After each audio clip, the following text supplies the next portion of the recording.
Great. So hi everyone and welcome to today's session. My name is Megan Ketchell and I am the project manager for DETAC. This is our fourth and final session of the strategies to phase out 14C, ending the sub-minimum wage, rise e-learning community. And our topic today is going to focus on systems change.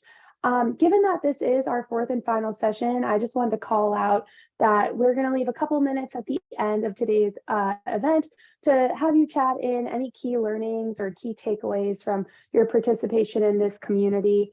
We will also be distributing a link to our post-participation survey where we asked you to fill out and give some feedback on the community and also share some of what you learned through participating and what you might plan to take forward and implement in your respective roles.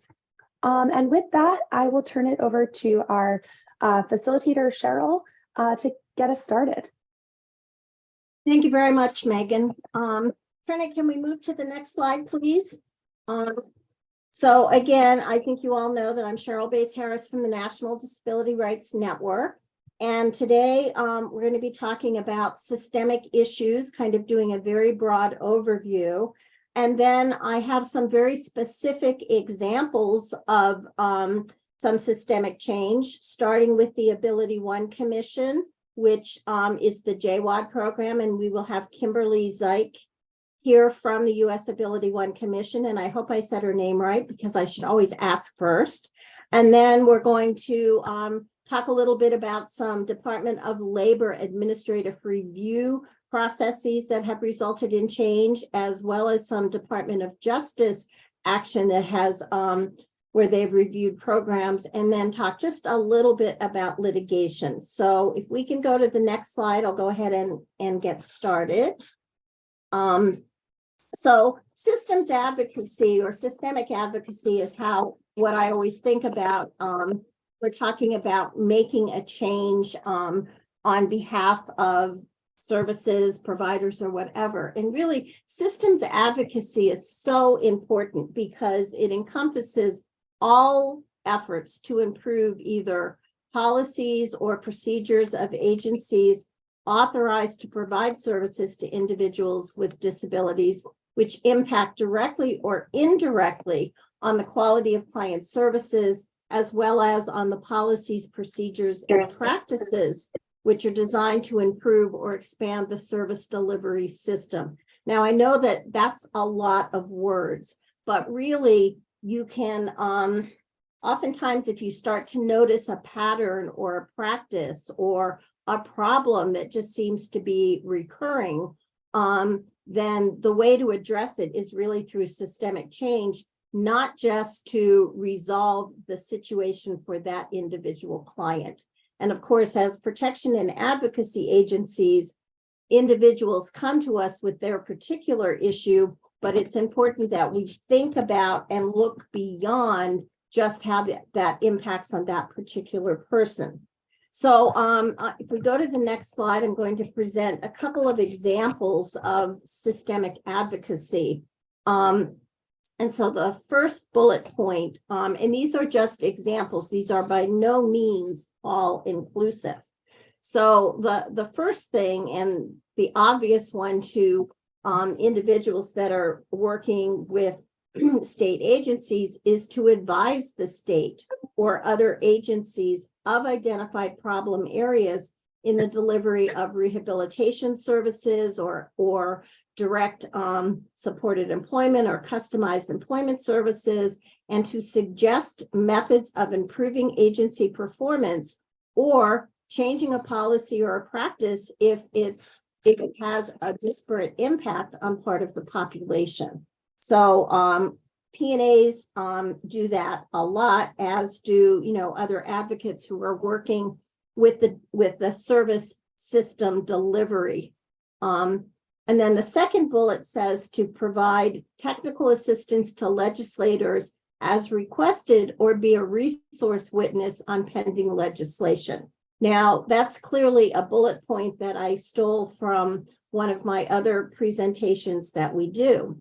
And anyone who receives federal funding is oftentimes very concerned that if they talk to a legislator or or they talk about a particular piece of legislation, that they're lobbying. And of course, we all know that federal programs and federal money cannot be used for lobbying.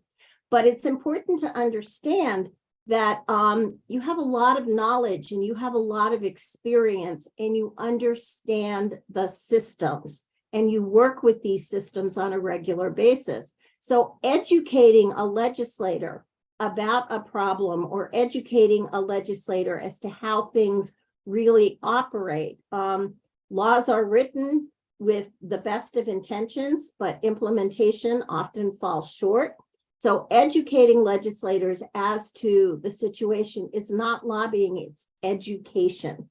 And the same thing about funding. There's always concern that, you know, most programs, federally programs, are underfunded. And your elected officials, both on a state level as well as on a federal level, need to understand that. So explaining the impact of reduced funding or the need for greater funding is really important to get that information across. But it's really about educating them to the consequences if they don't do it. So I want to be very clear on that education is different than lobbying, and lobbying really comes with a definite ask at the end of it. And then my third bullet point says, review and comment on regulations, policies, and procedures as they are proposed and published by state or federal agencies to affect program implementation. And again, to me, this is pretty obvious and pretty clear. Laws are passed by Congress, programs are developed by Congress, then the agencies write policy guidance and regulations and rules to better explain the implementation of these programs. And those proposals, the regulations, the policies, the practices are usually made available. And in the issue of transparency, comments, for instance, will be published in a proposal will be published in the Federal Register, and then it will have a comment period. And it's really important that if you're really concerned and interested in improving things, then that you pay attention to those publications and you read them and you respond to them in a constructive manner. It's not helpful to just say, no, this sucks, don't do it. You need to be able to suggest alternatives and ways to improve it. Sorry, 1 second.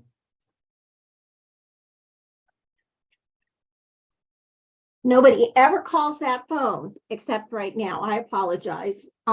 So anyway, being aware of the ability to comment and respond is important. Next slide, please. So the reason that you do systemic change is obviously to change things, and there's varying ways that you can do that and varying purposes for doing that.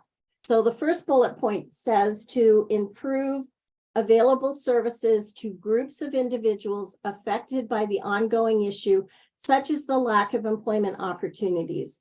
And I know I'm preaching to the choir here, but the employment rate and the workforce participation rate of people with disabilities is considerably lower than their non-disabled counterparts. So, our goal overall, I think, is to increase the employment of people with disabilities. And I would always add at real jobs and real wages.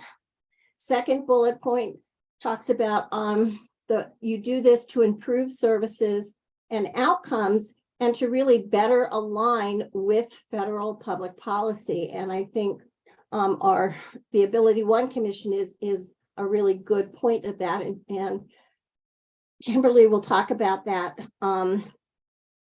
when we have her present in a couple of minutes.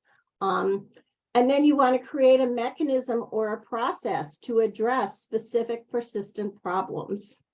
And then the last bullet point is to put groups on notice that illegal and discriminatory practices will not be tolerated. So we end up calling out a lot of groups in a number of ways, informal ways as well as very formal ways, to let them know that we're watching, we know what they're doing, and we're not going to tolerate illegal or discriminatory practices.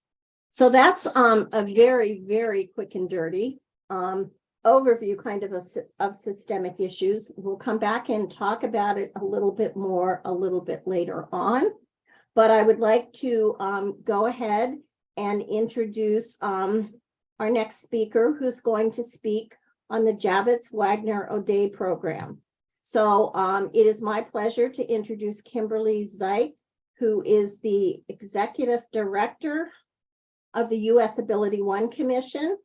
Shernet, if you could go to the next slide, please. Kimberly, why don't you go ahead and introduce yourself a little bit more, and particularly provide some background on the JWAD Ability One program, because I'm not sure everyone's familiar with it. So I'll turn it over to you and take it away. Thank you for joining us. Thank you so much. Thanks, Cheryl. I so appreciate the invitation and the opportunity to be here with everyone. Again, I'm Kim Zeich. I'm the Executive Director at the U.S. Ability One Commission. I've been with the Commission for many years and am really pleased to be at the Commission now during a period of change and during a period in which we're very focused on modernizing our program. So I was really happy to have the opportunity to be here and talk about a change that we've recently made. I will hasten to say it's not the only change that we need to make or want to make in Ability One, but it's a really important step forward. So happy to talk about it as an accomplishment, and really I think it signals a new day for Ability One. So let me tell you briefly about Ability One. This is a program, it's a federal program that provides employment opportunities to people who are blind and people with significant disabilities.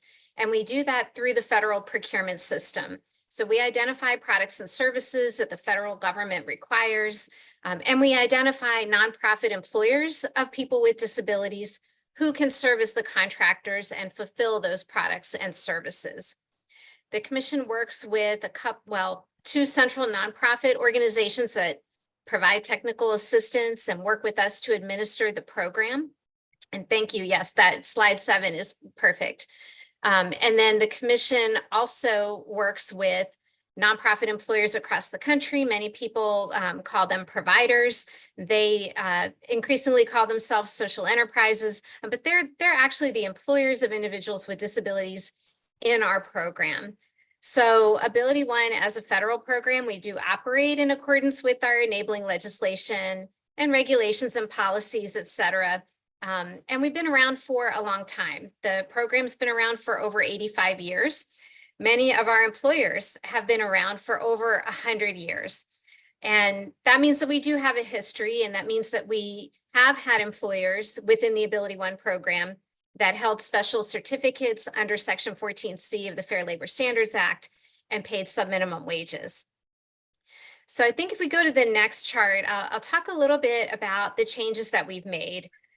The payment of subminimum wages had been declining across the Ability One program and of course across the country, as I think you all know, for many years, but it had not ended entirely voluntarily within our program. And of course it still exists outside of Ability One.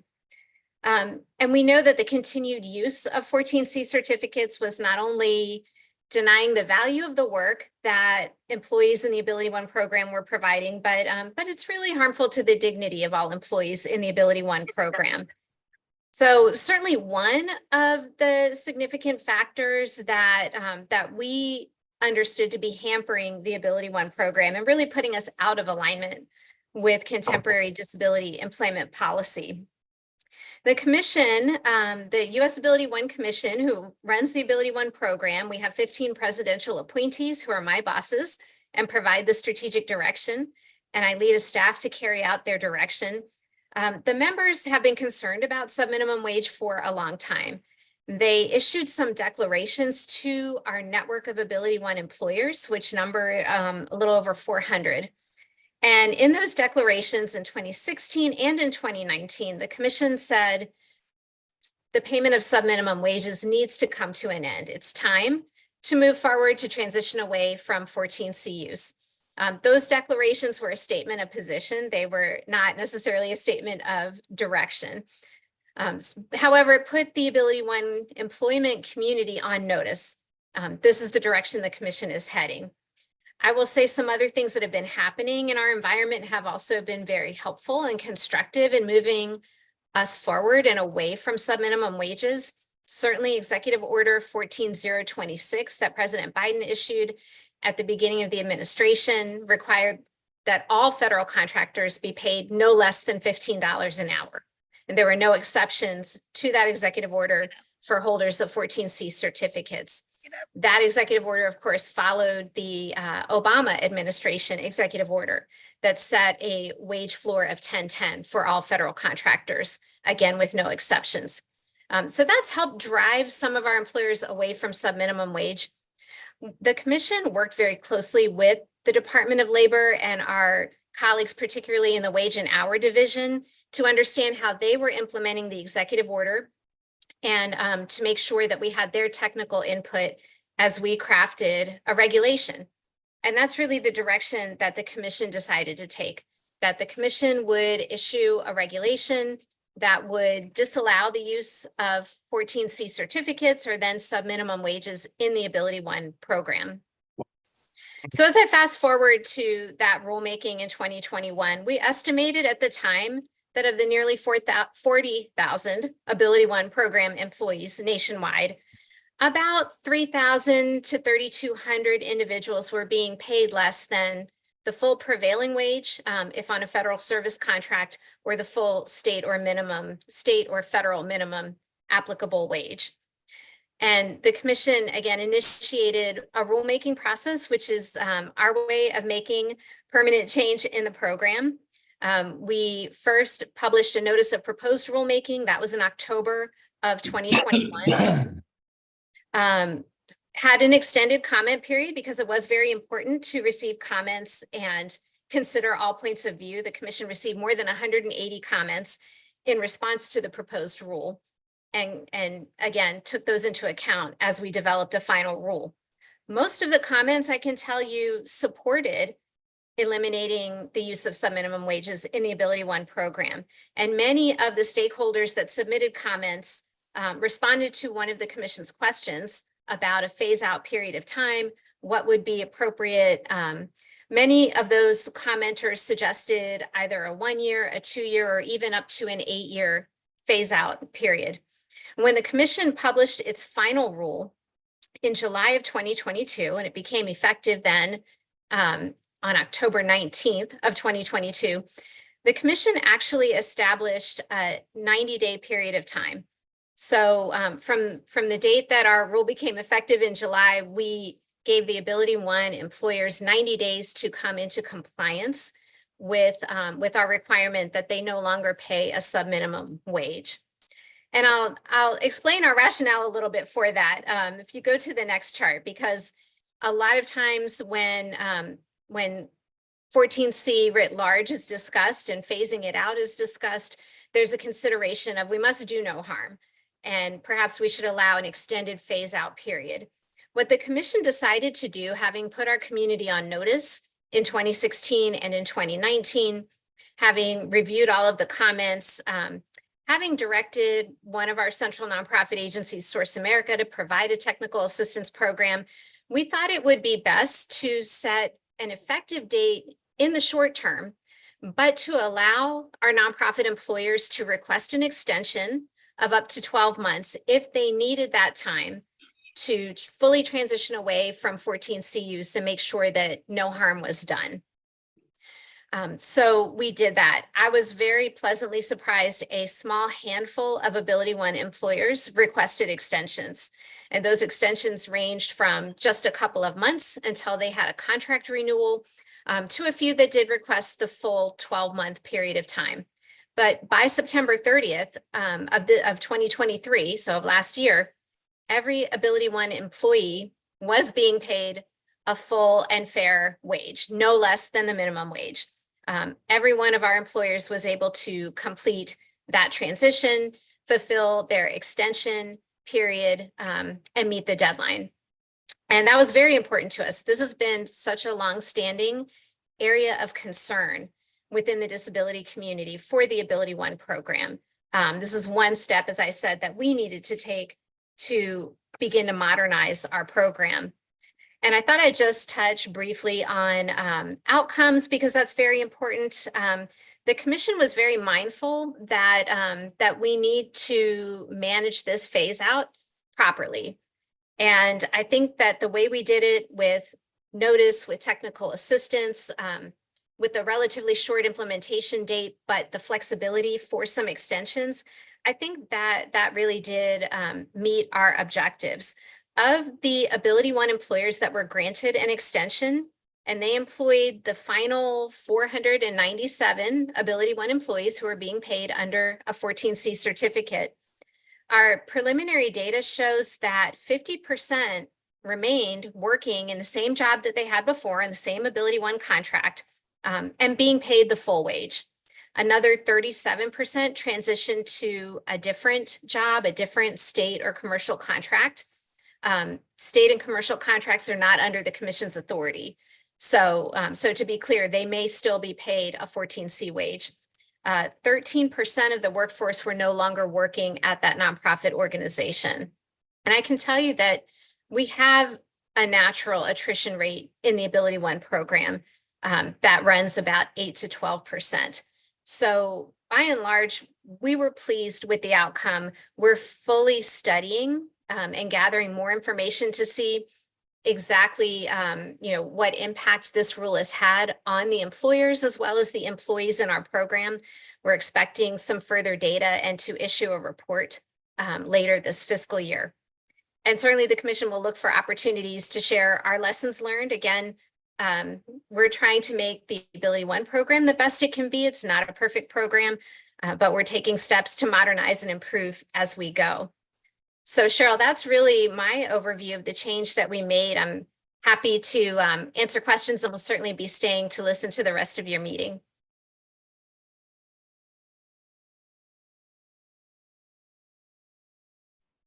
Thank you very much. I appreciate that. I'm wondering, and I'm putting you on the spot, so I apologize. You certainly haven't stopped with what's been done, which is pretty significant.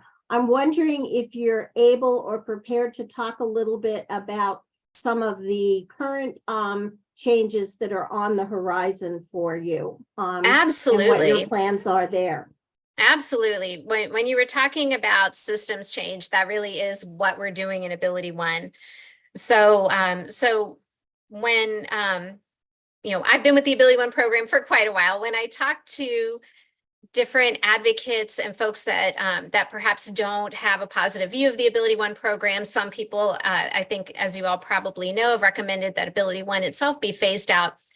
The complaints ranged from one, payment of subminimum wages, which we've addressed and taken off the table.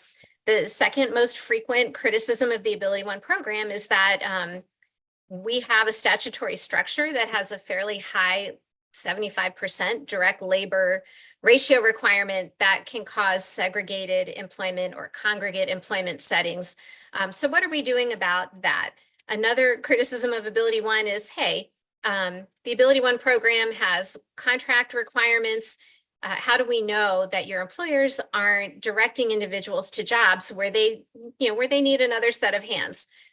They may have products to get out the door. They may have service requirements to fulfill. So how do we know that the individuals are really being matched to a job that suits their interests? Those are the criticisms, if you will, shortcomings or opportunities for improvement in the AbilityOne program that we're now working on. We have, again, of our 400 some nonprofit employers in the program, they are all required to comply with a number of commission requirements to maintain their qualification. We're updating our policy and guidance there so we can be more specific about what that looks like. And we're urging all of our AbilityOne employers to take steps to modernize the employment that they offer as well. So consistent with our strategic direction, we want every AbilityOne job to be a good job, meaning that there's competitive wages and benefits, that our employers are conducting what we're calling job individualization. So individuals, we know that individuals will have their employment opportunities tailored to their needs, to their interests, and to the supports and services that will enable them to be successful. We want to make sure, of course, that every employee in the Ability One program is treated as an employee. So all of the labor laws apply, just like anyone, any other employee of that organization or any other U.S. employee for that matter. The employment laws apply. And then finally, we want to make sure that all Ability One employees have a defined and written career ladder, career pathway, and opportunities to advance like all other employees with or without disabilities. So we're working on that change now through our policy changes, through some procedural changes. We'll be providing technical assistance and training as we roll out some of those changes to make sure that, again, all of our jobs in Ability One are good jobs. And then we are also urging our employers to find those optimal jobs where individuals in the Ability One program can meet all of the criteria for good jobs, all of those things, the competitive wages, benefits, opportunities for mobility, and also that they have an opportunity to work in a workplace or setting that's integrated where they have peers who do not have disabilities. We know that's important as well. Given the statutory makeup of Ability One, that's a little bit of a challenge for us. Again, we have a 75% direct labor hour ratio requirement that's written into our law. But we know that there are creative opportunities to provide integrated employment. We know that happens in many places across our program today. And we know that establishing some creative partnerships with industry, with subcontractors, can also enable us to bring more integration into our Ability One workplaces. So those are some areas of emphasis. The other main area of emphasis being this idea of workforce development for the individuals who work on Ability One contracts. Not only the job individualization, but that each person should have an employee-driven career plan. They need to be in charge. They need to know what their options are. People talk a lot about choice in employment, and to make an informed choice, you need to know what your options are. So the career planning is very important to us. And then finally, we want to make sure that all of the Ability One employers have a career advancement program.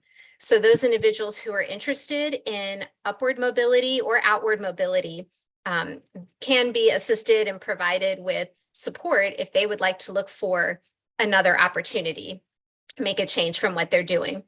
So those are some of the things that we're working on. I will say abilityone.gov is the Commission's website. We publish our policies there and announcements about changes. So anyone that's not been following what we're doing in Ability One, I invite you to check out abilityone.gov. We also have public meetings quarterly where we talk about many of the things that we're working on. So next Thursday, January 25th, I'll give a shameless plug. We have a public meeting virtual on Zoom from 1 to 4 p.m. And we'll be talking about how Ability One contributes to and complements pathways to federal employment for individuals with disabilities. So we'll have some speakers from other federal agencies talking about government programs where individuals with disabilities who would like to be civil servants can explore those opportunities. And we'll also have some individuals who worked on Ability One contracts and are now civil servants themselves. So, so to learn more about that, please check out abilityone.gov. Thank you. We do have a couple of questions in the chat box, and I think you answered the first one. Kathleen, if your question didn't get answered, can you put a note in the chat box? And she wanted to know if everyone was in integrated settings. And I think you kind of talked about that. The second question I'll go on to is, the question is from Dana, also in Pennsylvania. The question reads, if an agency is supplying one of those specified items from an agency employing people who are blind or have significant disabilities, are they paid NTL $15 an hour? Whoops. Or can those employees be paid less if the state minimum wage is less? And I think she may be referring to the president's executive order. Yes, and I can answer that. And that is a really good question because there is a distinction between products and services. So in the Ability One program, We have federal contracts to deliver products to government agencies, and we have federal contracts to perform services. All of the services in our program, I would say all 99.99% are services covered by the Service Contract Act.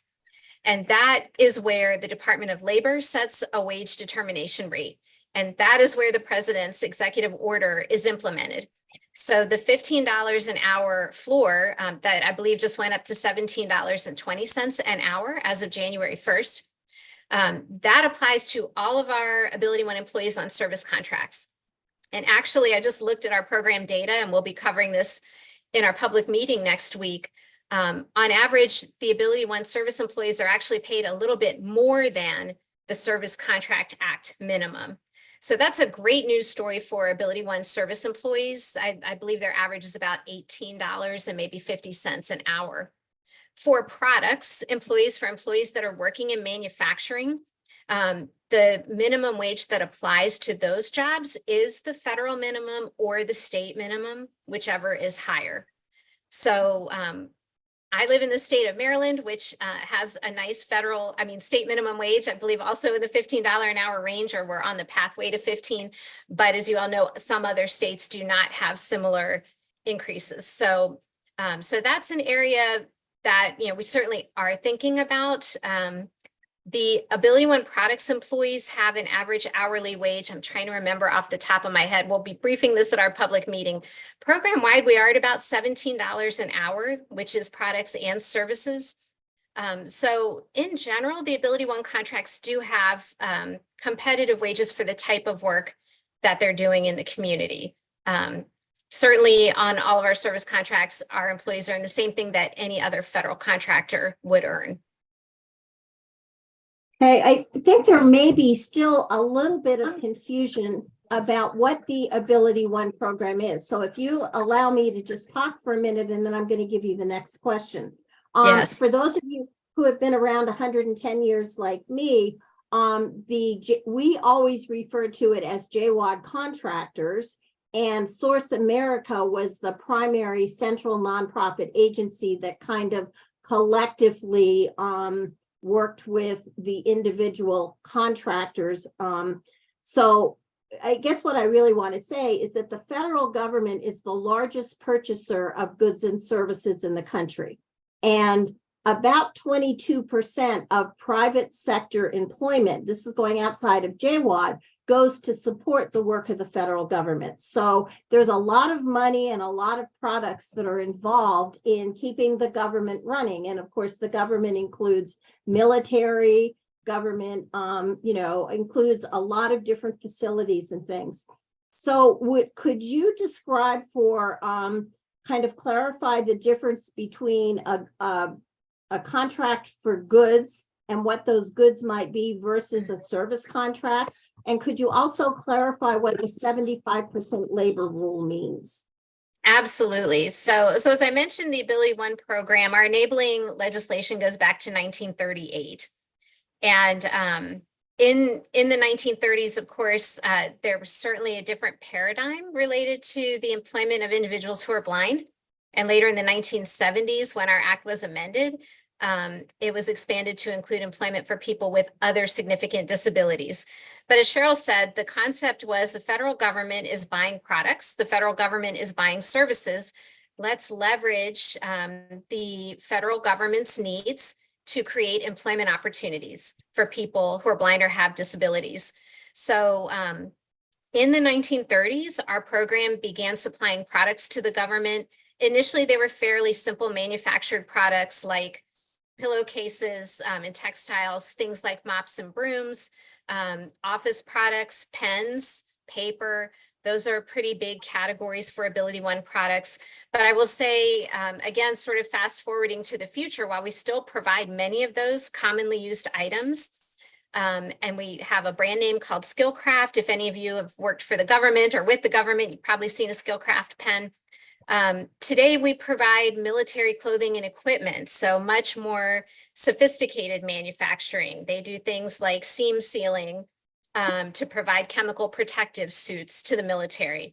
We also have nonprofit agencies that provide what they call CAD/CAM, or the computer-aided design, computer-aided manufacturing. So they may program a piece of equipment, and it will go ahead and sort of drill a bit or create a bit or form a bit, that is used in industries such as aerospace, where quality is really important. So that's what we're doing in the manufacturing side. And the manufacturing, as I said, it has gotten more sophisticated. We also do some packaging and assembly. So there's quite a continuum there. On the services side, we began providing services in the program in the 1970s when our law was amended to allow for that. We began with the more simple or traditional services, facilities, maintenance types of services, cleaning, groundskeeping, food services. We still do a lot of that work today in the Ability One program, but again, we're trying to offer more sophisticated opportunities. So where in the past, perhaps we had a custodial contract, today, we're looking to have a facilities maintenance contract where individuals can actually get certified, learn some of the trades, and of course, their wages go up commensurate with those additional skills that they have. We're also looking to do more of what I call knowledge-based work, more administrative work, IT support, contact center. So we really need a continuum of jobs in the Ability One program for two reasons. One, we need to provide people with the kind of work that they would like to do that meets their interests if our program is going to be relevant and a quality employer. And two, the other area of emphasis that I didn't really touch on much is this idea of mobility within the program and from the Ability One program. So we have some 40,000, 36,000 jobs in the Ability One program. What we would like to do is leverage those jobs and provide opportunities for individuals to come in, receive training, build their experience, build their resume, and then if they so choose, to move into similar jobs, working for other federal contractors, working for the private sector, working for state government. That's another area where Ability One can have a really big impact. So we need a wide range of jobs in our program in order to provide the most opportunities for people to then move out of our program. Oh, 75%. Sorry, I forgot. Yeah, 75%. That really is, that does harken back to our 1938 origins. When you look at laws from that period of time, including the Fair Labor Standards Act passed the same year as our Enabling Act, there was a concept at the time that if we're going to provide a program, an employment program that's focused on opportunities for individuals who are blind, and later they added individuals with other disabilities, then we need to serve as many people as possible. It has to do as much good as it can. And the way to do that would be to try and have a really high percentage of the workforce be individuals who are blind or individuals with other disabilities. So, so this is before, again, more contemporary disability employment policy or disability policy in general, before mainstreaming and all of those concepts. And that's a statutory requirement that continues today. In the law that we operate under, our employers have to have 75% of their labor hours, of their direct labor, coming from or performed by individuals who are blind or have significant disabilities. What we would like to do, in a perfect world, we would like to see some change there. We would like to get to a point where our Ability One work settings are all considered integrated. And when we think about integration, we know that means, an opportunity to work side by side with individuals who do not have disabilities. So, so that's another thing that we are working on. It will be easier to do. And I think we can make more progress or maybe get there faster if we do see a change in our statutory requirements. But we're not waiting for that. We're looking to explore every other creative option and opportunity that we can within the parameters of our law. Thank you. That's very, very helpful. Kim, I'm wondering if you would be able to do one last thing, and that's if you could find the link for the registration for your upcoming meeting, if you could post that in the chat box, because there are several people who have asked for that. So love to do that. All right. Thank you very much. I appreciate you taking the time, and I'm glad you're going to hang around and listen to what else we're going to talk about. So thank you. Thank you. Next slide, Janet. Now we're ready to move on to some different kind of systemic advocacy. I see that David Hutt from my office has joined us, and I'd like David, if he can, to turn his camera on. David is our Director of Legal Services, and David and I have worked on employment for a while together, and David had something that he kept wishing for and wishing for and wishing for, and finally it happened, and that was one of our P&A agencies filed an administrative complaint using Department of Labor as their means to do systems change. So David, would you like to further introduce yourself and talk about the administrative complaint? Trinidad, I think you can go to the next slide. Yeah. Thank you. Thanks, Cheryl. And thanks for inviting me. So yeah, Cheryl's mentioned we've been working on 14C sub-minimum wage issues for 17, 18, maybe 12. Cheryl longer than I have, myself with her for 17 years. And all the issues that have developed, and really have been excited to see some of the progress that has been, going on as people realize what the 14C program and all the issues that come with it. So one of the things that Cheryl asked me to talk about is a very a rarely used provision of the 14C program, which is the ability for an individual who is paid sub-minimum wages to actually challenge the decision or the calculations by the employer to pay a sub-minimum wage. So this provision was actually added when the Fair Labor Standards Act in 14C was last amended in 1986, at least the sub-minimum wage provision. And at the time, prior to 1986, there was actually a floor. So there was a sub-minimum that they had to pay everybody. That was eliminated in 1986. And one of the compromises was to add a provision that allows an employee who is paid less than a sub-minimum wage the ability to petition the Department of Labor to for the employer to justify the payment of that wage.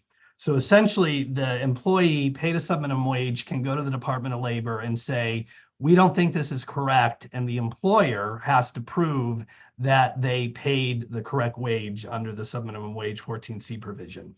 Very rarely used. I think prior to 2015, there maybe was one or two, but a very small handful of petitions ever filed on this.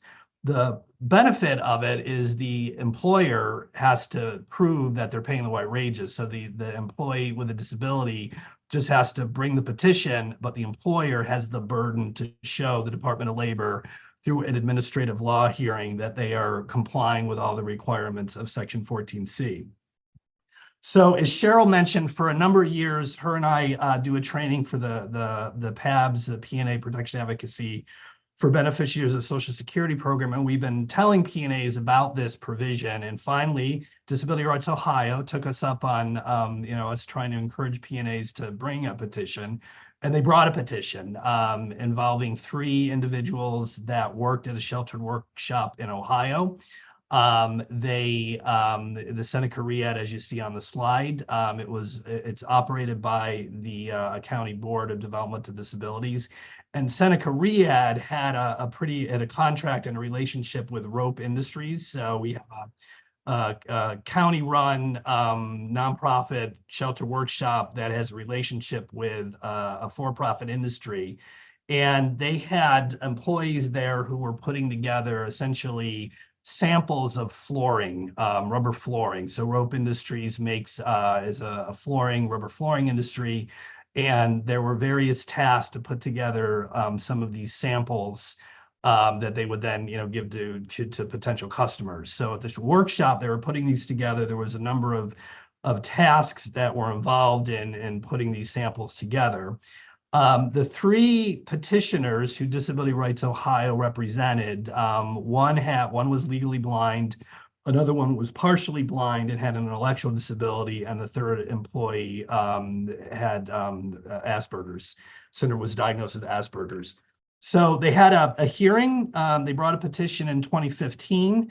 Late 2015, they had a hearing, a pretty extensive hearing. And again, the employer, Seneca Riyadh, had to prove that they were paying appropriate wages. And they got a decision in 2016, which, as we indicate on the slide, was pretty precedent setting for some of the clarifications around the standards of what is required in order to pay a 14C, an individual under a 14C certificate. So we can go to the next slide. So in that decision, and the way the process works for the petition is you have an administrative law judge hearing who makes all the findings of fact, does the evidentiary findings, and then issues a ruling and potential damages. Then either party can appeal to a Department of Labor Administrative Review Board, and then either party can then, if they're not happy, go to federal district court. This case has gone through all of those processes. So the administrative law judge ruled in favor of the employees, the ones who had brought the petition, saying that, and this is what was precedent setting, was that in order to pay an individual a sub-minimum wage, they have to be impaired for the work that they are performing. And more critically, they have to have a connection between the disability and their productivity or lower productivity for the work that they are performing.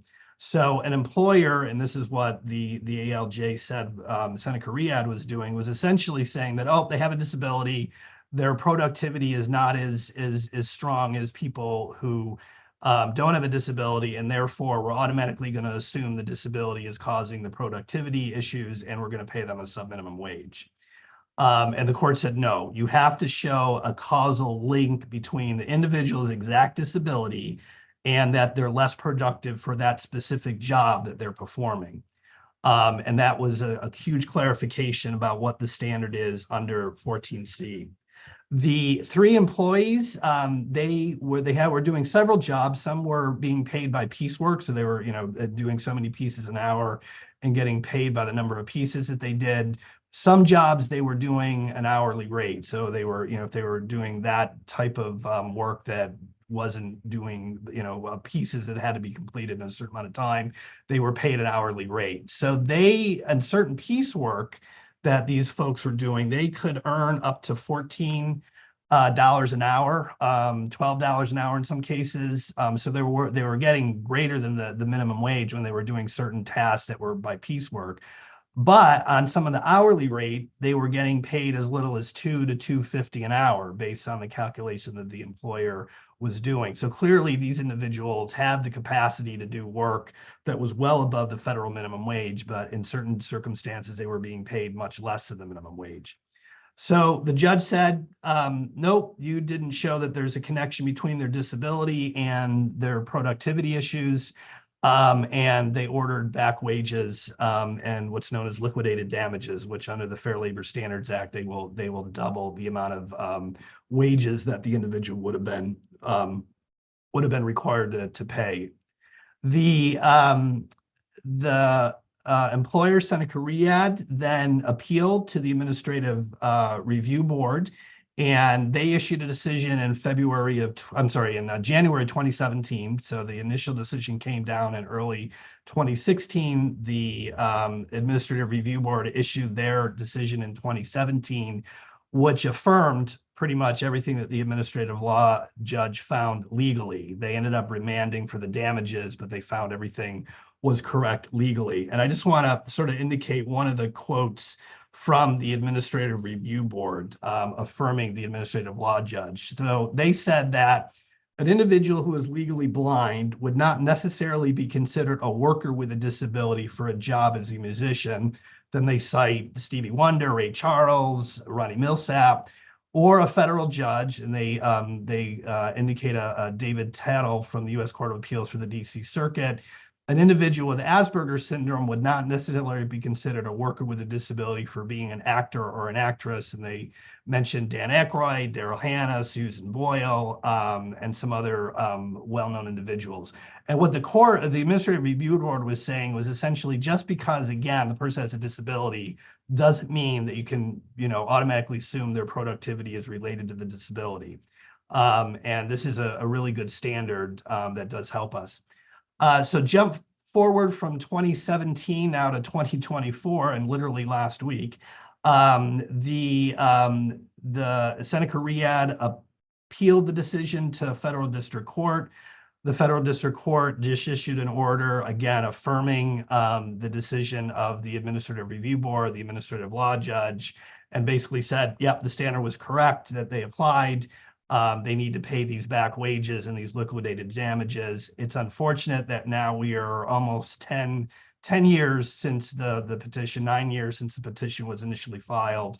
But going, if this gets appealed to the Circuit Court of Appeals, we could be looking at another 2 years before this case is finally decided.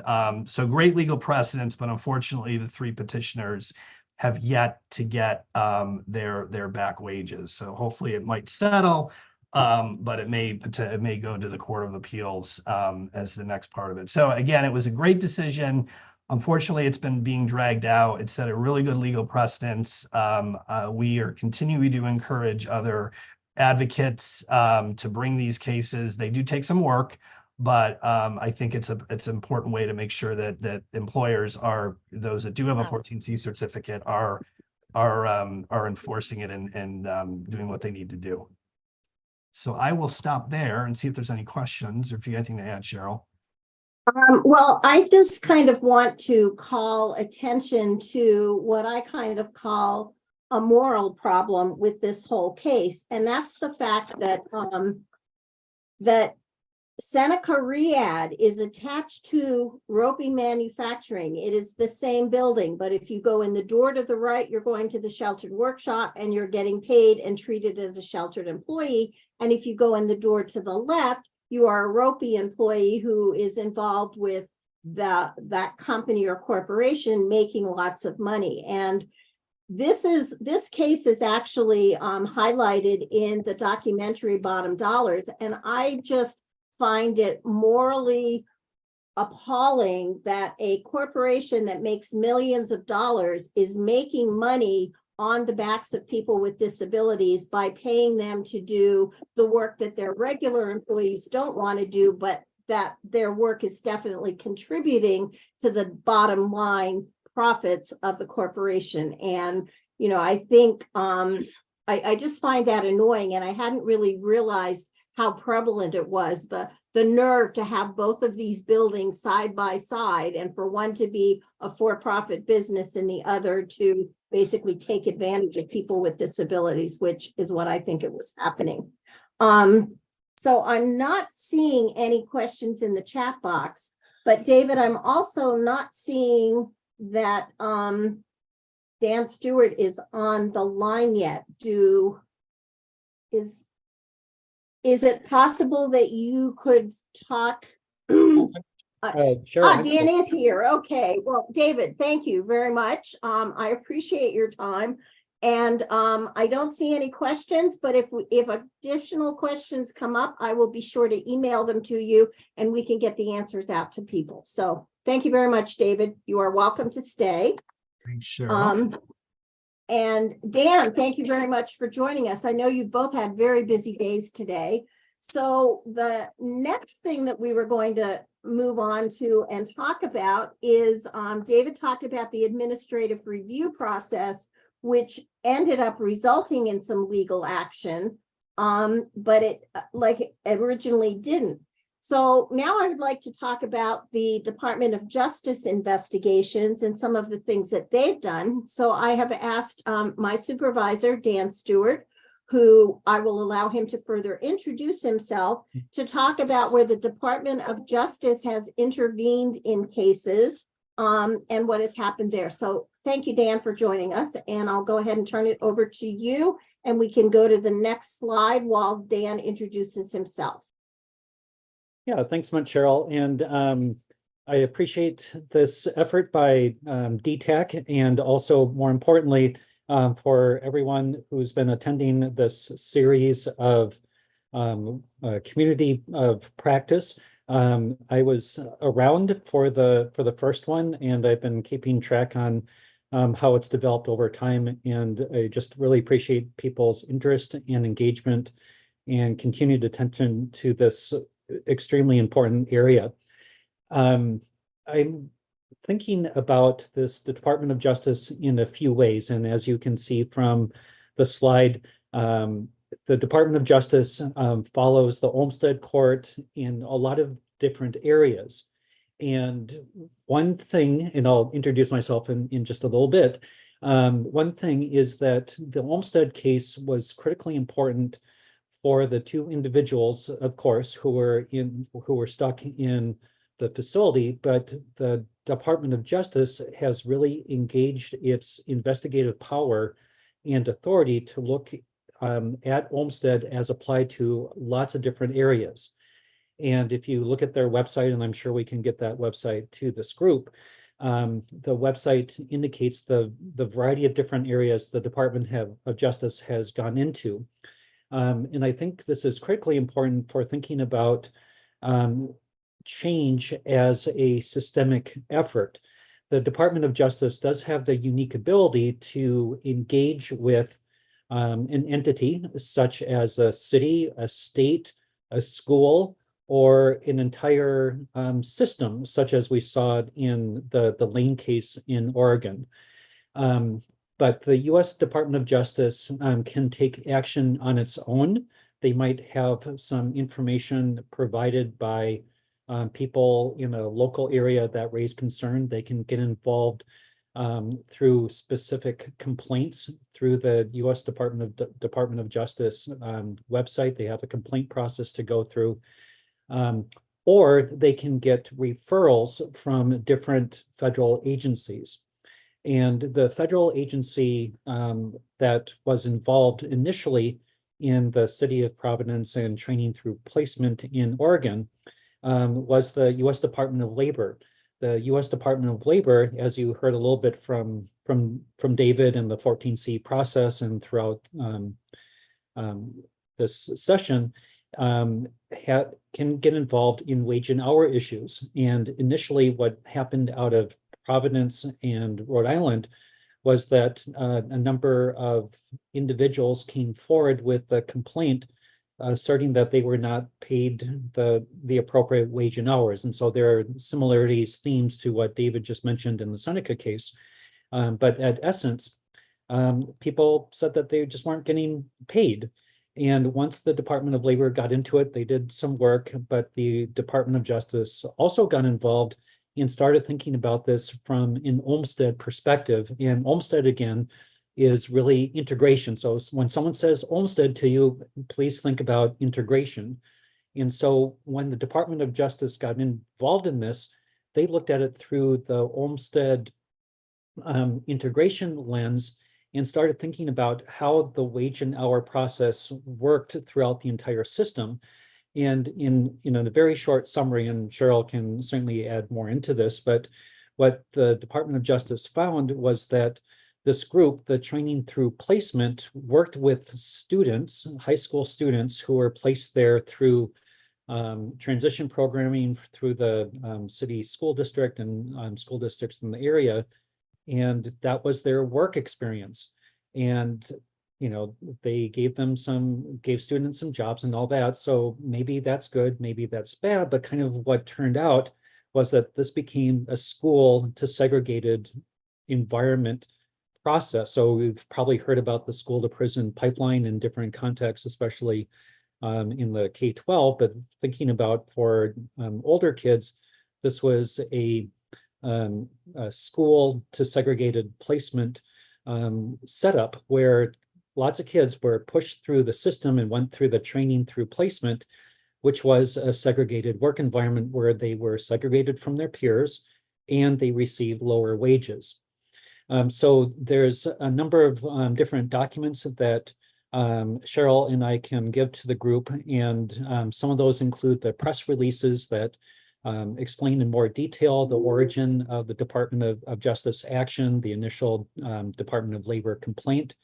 There's a press release that includes more details on the underlying agreement that DOJ had with the city of Providence as a number of the steps, and it was essentially a phase-out plan whereby the city of Providence, training through placement, agreed to phase out the school to segregated placement process, as well as to reduce and eliminate the sheltered workshops in Rhode Island. We can also give links to the agreement that spells out the different steps, the complaint that the Department of Justice put together that spells out exactly how the school to sheltered workshop pipeline worked, operated, and maintained itself through decades. And then additionally, we can give out some information on the overview of the consent decree, the process that was used to have that phase out occur, as well as a press release on the termination of the agreement. So initially, the U.S. Department of Justice and the city agreed on a 10-year plan beginning in roughly 2013, 2014, but they moved more quickly, and the agreement between the Department of Justice and the city of Providence ended in 2019. So stepping back from a systems perspective, you've heard the example that David Hutt gave about the litigation, but this type of systemic effort, and this is clearly a systemic effort because it upturned and moved out the entire segregated employment system in Rhode Island. This came about through a set of complaints, a set of wage and hour complaints that didn't have the removal of the entire system as a goal. People wanted their money, but it took that complaint to get going to the Department of Justice, and then it took that cross referral to the US DOJ that took the broader Olmstead integration lens to this very important topic. And then over a series of years, you saw how that system was phased out. And part of what you've seen in the resources, part of what you've seen in the resources for this, outlining the history of the 14C process, as well as what happened from a systemic process, this is one element of it, about how there are different strategies to take systemic action. I think this is a critical one. And the other thing that I wanted to emphasize is that in that consent decree, in the interim agreement, it spelled out the process by which that system transformation occurred. And that process has been used and modified in different areas that have litigation, that have legislation, or have the will of decision makers at the state level to engage in that systematic transformation. So part of the process of this community of practice, part of our efforts here at NDRN, are to figure out ways, effective ways to get people out of segregated environments, especially work environments, and then to get them paid the fair amount that they're due. So that's overall the Lane case. I think Cheryl can spend a little bit more time on that if she'd like. But that's a bit of the background on the city of Providence, Rhode Island, training through placement in the Burt School in Rhode Island. Those were the main players involved in that U.S. Department of Justice effort. If we can go to the next slide, we'll have I think there are a couple of other links to Rhode Island, as well as what happened in Oregon. But again, Cheryl and I will get those other resources that we mentioned that have more details about the history, the progress, the agreement, and the termination of that agreement in the Rhode Island situation. Cheryl, was that essentially what you were hoping for? And if there's anything else you wanted to say about Lane, probably now's a good time.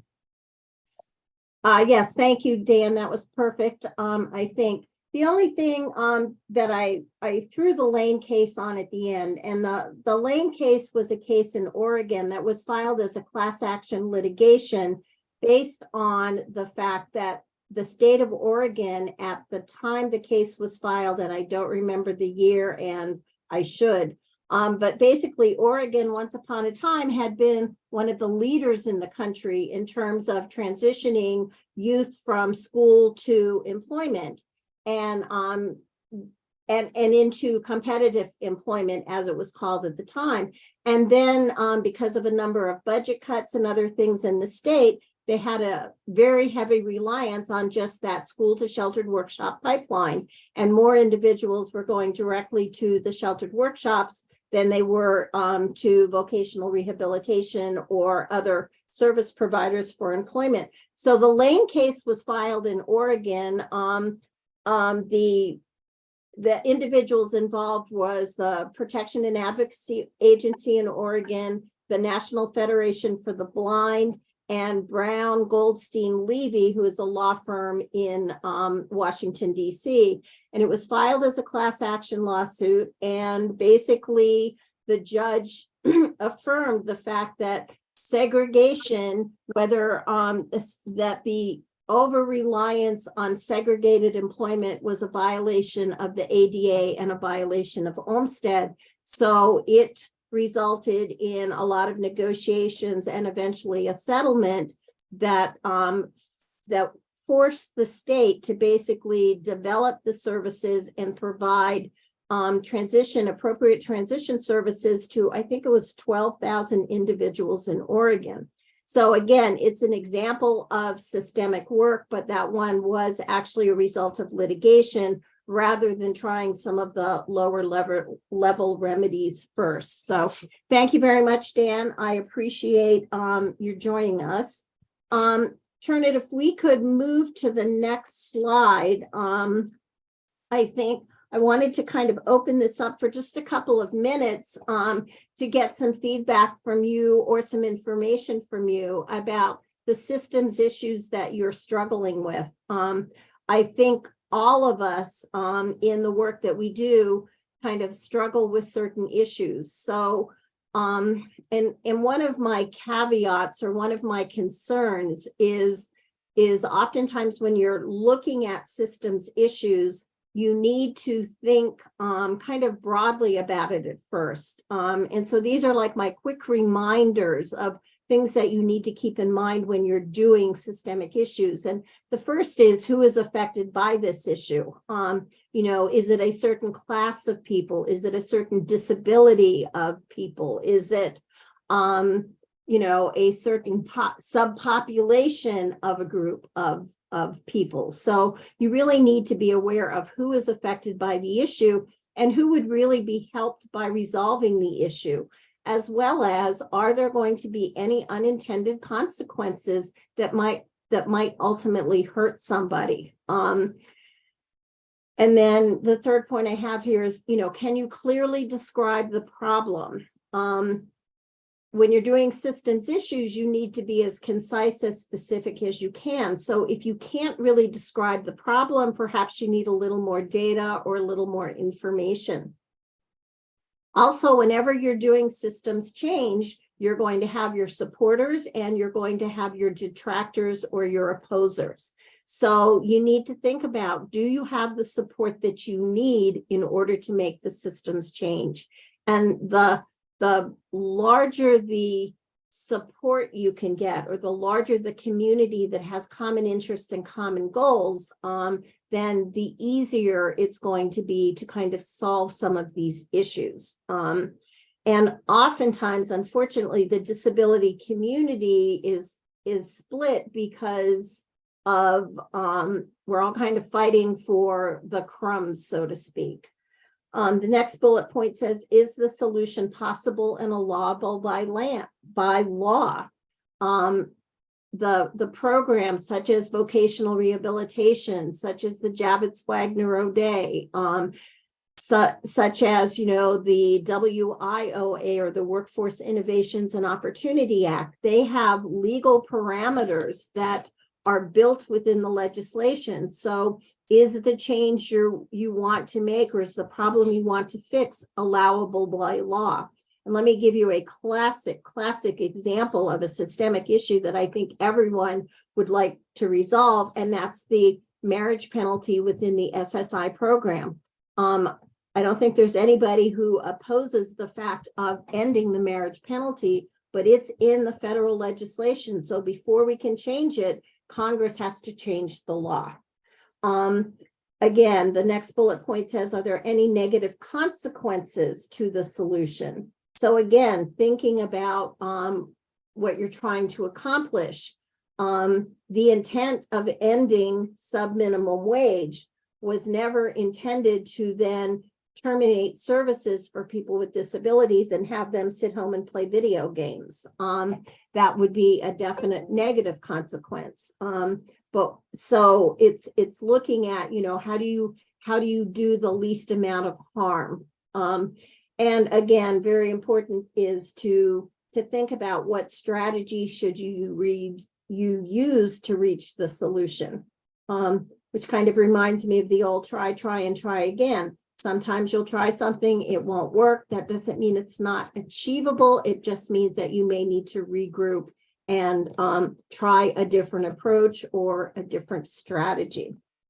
So having said that, if anybody is like really struggling with any particular issues right now that you want to briefly talk about, please put them in the chat box. We'll give you a minute or so to see if anything pops up. And if it doesn't, and while we're waiting there, I want to thank Dan for joining us. Dan is always so professional and he adds to my professionalism. And he's much more diplomatic than me, so thank you. And I would also like to thank David Hutt for joining us, and Kimberly, also Kim from Ability One. And I'm not seeing anything, whoops, maybe I'm not in the right place, coming into the chat box, and that's okay. I think if we move to the next slide, I think I actually put my contact information on the slide. So if anybody has any questions later or wants some follow-up information, you can contact me. We will be sending some additional documents that Dan talked about. And I would kind of like to now turn it back to Kimberly, or I'm sorry, Megan, because Megan had some specific requests that she wanted in the last few minutes. So Megan, I turn it back to you. Thank you very much. Great. Thanks so much, Cheryl, and to everyone who came today as a guest speaker. Yes, just as we close out, and this being the fourth and final session of this community, we just want to give a friendly reminder to take our post-participation survey that ChairNet dropped in the chat.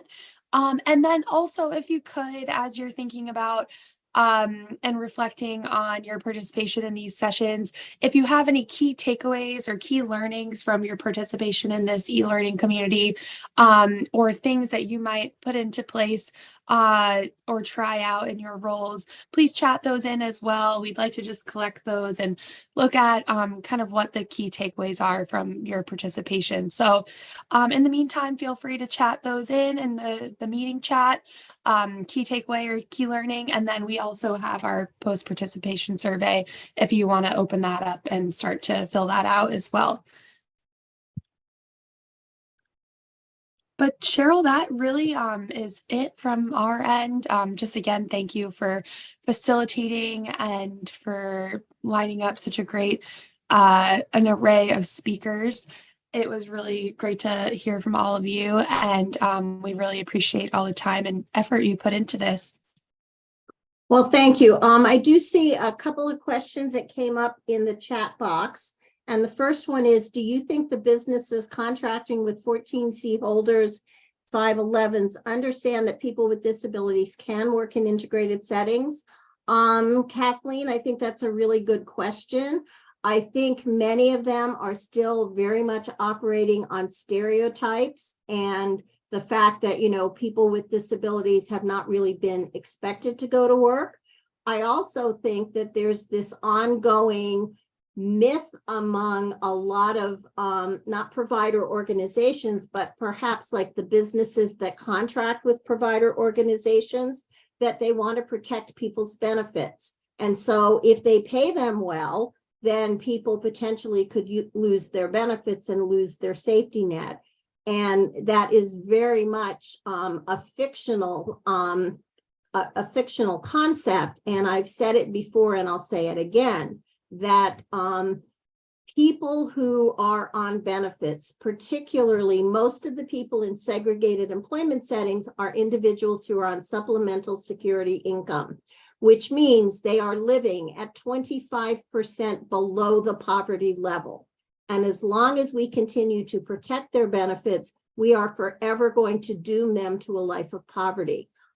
Yes, people with disabilities can work, and individuals will always be better off financially working than not working. And quite frankly, money, will improve the quality of their life. So I try to educate businesses not only to the fact that people can work, but to encourage businesses to give people with disabilities the opportunity to actually work alongside their non-disabled employees, because individuals will naturally gravitate towards the work somebody else is doing that interests them, or a piece of machinery or operational. And lo and behold, employers are often like, gee, I didn't think they'd be able to learn to do that, or I didn't think they'd want to do that. And so when they recognize the value of these workers as real value, not just as people who are willing to do the crap work that their regular employees don't, that, it could change a lot of minds. And like I said, I also am extremely annoyed at how much money is made on the backs of people with disabilities. I think there was a couple other questions and I've lost them.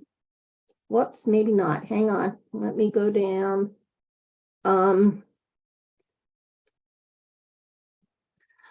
Sorry, I'm having trouble with my okay, I'm just seeing people put takeaways for me are the administrative. I can't read all of these. I'm having troubles with my stupid. Okay, people are putting just comments in there. So I think I'm finished. I certainly do appreciate everyone's participation and you coming back. If you have additional questions, please feel free to reach out to me, reach out to the DETAC. We're all working for the common good of everyone. So don't make yourself a stranger. Let us know what you need and how we can help you. Thanks so much, Cheryl. Thank you. I'll hang on just to see if anyone has a question, but otherwise, if people are finished and they've taken the survey, which is important, please complete it. And I'll be here for a couple minutes more if somebody still has questions. Cheryl, you said that you're doing some work with employers, just ongoing, like making sure they understand they can expand their workforce and that people with disabilities can be included in their workforce. Because it feels like these, like you said, these businesses are like, the myth is people with disabilities, they can't work or they can't ruin their benefits. So these businesses keep contracting, so that the provider can pay some minimum wage, and they think they're doing this service. But when who are these people? Where are they? Is there like a list of all these businesses that are contracting across the United States? And then is there anyone specifically targeting the businesses to say, hey, here's some info. Oh, you're interested in supporting disability rights and equity in employment? Like maybe stop paying them some minimum wage, and here's some real ways you can expand your workforce. Like who is out there doing all that? Yeah, there's a really good question. I mean, the chambers of commerce across the country are oftentimes a good place to start to try to get in and to educate the chambers of commerce, because those are all business owners, but typically they're small business owners. Disability In, which I forget what the name used to be, spends a lot of time educating employers. I think there's lots of different people that are trying to do it. I don't think it's so much a concerted effort. I think that employers are aware of the ADA, but they're not always aware. They've heard of the ADA and they're afraid of the ADA. So there's so much misinformation that needs to be dispelled, that, you know, it's not just about the value of hiring people with disabilities. It's making employers understand that if they hire people with disabilities and the individuals are not able to do the work, that they don't have to keep these employers forever. They sometimes fear that, you know, if I hire this person, I'm going to be stuck with them. And that's not true. So there's just so many different levels of education that's needed, that any way you can push that information out is important. You know, I look for all kinds of opportunities to speak in public, and I'm not always welcomed when I do it, but I do it anyway. Yeah, you're probably doing something right if you get a couple people riled up. Yeah. Cool, that's awesome. Thank you so much. I always forget where it's like, oh yeah, you're afraid and you don't know, and that feels like very, like I'm trying to look for some other scientific or like reason that doesn't, you know, that seems really complicated, but really it really is this lack of info and this fear, and it's hard to remember Right. sometimes. It reminds me very much. I mean, I believe we need a paradigm shift completely, starting with kids in kindergarten, asking them what they want to be when they grow up. Yeah. It also kind of needs a social marketing campaign. And the most successful national marketing campaign, the most successful one ever, was Smokey the Bear. So if there's somehow we can equate the employment of people with disabilities using the same kind of processes they did with Smokey the Bear, people finally got it. But unfortunately, change is slow. Oh my goodness, I love that idea. We're like, yeah, this, who is the spokesperson for people with disabilities, right? Like for everyone. What we were like, oh, is it a wrestler? Like who? Yeah, what would draw somebody into that? And I love the idea of starting day one. What is, you know, what do you want to do when you grow up, no matter what your ability is? Exactly. Nice. Thank you so much for this. I really opened my eyes to a lot of things, and just also like supported a lot of thoughts, and I appreciate it. Thank you. Be in touch if you need to. Definitely. Thank you. All right. Thanks. I don't know how many people are left. Let's see. Cheryl, I don't have a question, but I was curious also, as Kathleen said, about the employers that contract with 14C certificate holders. And in fact, that is a question that I asked when I surveyed the 14C certificate holders in my state. And some of them gave me those answers, some of them did not. They probably don't want to reveal their sources. The provider agencies don't want to reveal their sources because they are probably afraid that, you know, God forbid, if you go to the employer or you educate the employer or you advise the employer that there's another way to do things, that ultimately it's going to come back and affect their day-to-day business operations. I didn't even think about doing that. Well, you know, but it's, you know, it's the kind of thing. The Office of Federal Contract Compliance Programs, OFCCP, does have a list of federal contractors who provide contract work to the federal government. Many of those do have 14C certificates, or some of them have 14C certificates, and some of them utilize contract work. But it's a very difficult process. I mean, nobody's going to hand you a list and just say, this is who you need to contact. It's asking the right questions and talking to the right people. Takes persistence. Right. And I did ask, excuse me, I did ask about federal contracts, and none of the 14C certificate holders in my state have federal contracts. Right. Those are more apt to be businesses like Boeing, you know, your major corporations, Raytheon. I mean, large businesses that are global across the country, you know, doing things. But yeah, there are some out there.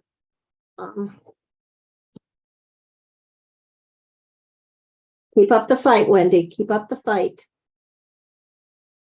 You taught me well. Do people have a right to that information? Is there a freedom of information piece there? Of, as far as not the federal, but your local 14Cs who they're contracting with, is that? You know what? I don't know the answer to that question, but I will ask my legal team and I will get you the answer. No, I don't need So- it necessarily. I'm just curious. Yeah. I want it. I want Okay. that. Yeah. Wendy wants it. I don't want it. I don't, I know that we have done like Freedom of Information Acts for Goodwill Industries to find out what they're paying people. I'm not aware of anybody making a request for who their contractors are. So good question. Well, I did ask. I did a 10-page survey and I just asked, I asked. And from some I got the answer and from some I did not. Interesting. And when I visit, I ask what they're doing and who that's for, so I can gather that information. I say visit when I monitor. Okay, great. Gonna follow up with you, Wendy. Perfect. I hope you do. Always. Okay. All right, I'm not seeing anything else unless anybody else has some questions. We'll call it a day and give you 3.5 minutes back to your time this afternoon. So thank you, Perfect. Chernit, and thank you, Megan, and I look forward to working with everybody again in the future. Thank you. Thank you.